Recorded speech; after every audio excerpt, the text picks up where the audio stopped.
l'inverse des musiciens qui entrent dans la matière sonore par le prisme du son, en tant que chef d'orchestre, je rentre dans la matière sonore d'abord par le silence. Dans le silence, j'étudie mes partitions, les notes, les harmonies, les phrases. J'étudie également les alliages de timbres, les couleurs, les moments de tension, les moments de détente. J'imagine déjà comment je vais pouvoir gérer l'énergie sur toute une œuvre.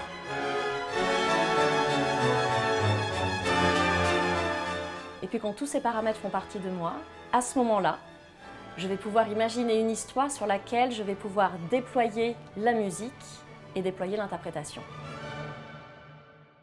Dans les repères à 463, rentre le violon. À qui tu réponds du coup à 466? Dans mon travail avec les orchestres, j'aime l'idée de pouvoir inspirer les musiciens et de pouvoir les accompagner pour les aider à jouer du mieux que possible.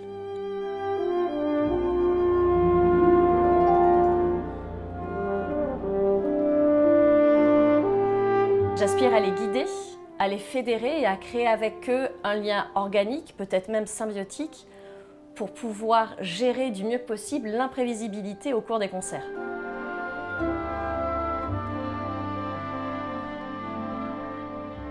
En ce qui concerne le répertoire, j'aime créer et conceptualiser pour chaque orchestre une nouvelle aventure. Bien évidemment, j'ambitionne de faire jouer un répertoire patrimonial et immatériel qui est très important. Et à côté de ces œuvres-là, déployer toute mon énergie pour faire vivre la création contemporaine.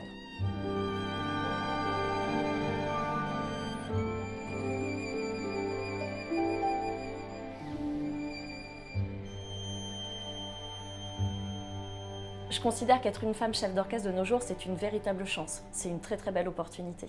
Pendant de nombreuses années, on a imaginé que la baguette et le podium, ces images-là, devaient être communément associées à quelque chose qui faisait référence au pouvoir. Et au pouvoir, on associe du coup l'idée d'autorité que seuls les hommes pourraient détenir, ce qui n'est plus forcément le cas. Il y a une véritable évolution dans ce qu'on imagine être le leadership. Aujourd'hui, on est moins dans un rapport de force managériale, mais plutôt dans une situation où toutes les potentialités d'un collectif vont pouvoir être mises en commun.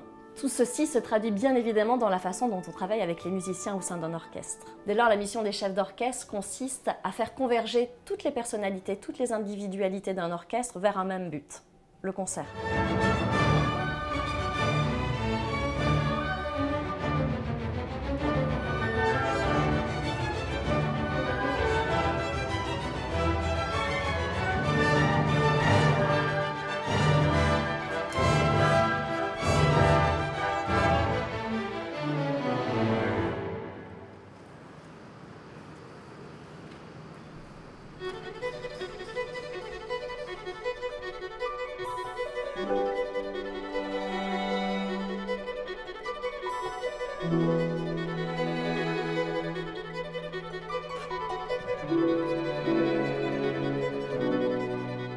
Nous apportons un voyage émotionnel au public, voyage qui permettra peut-être d'éclairer les esprits critiques.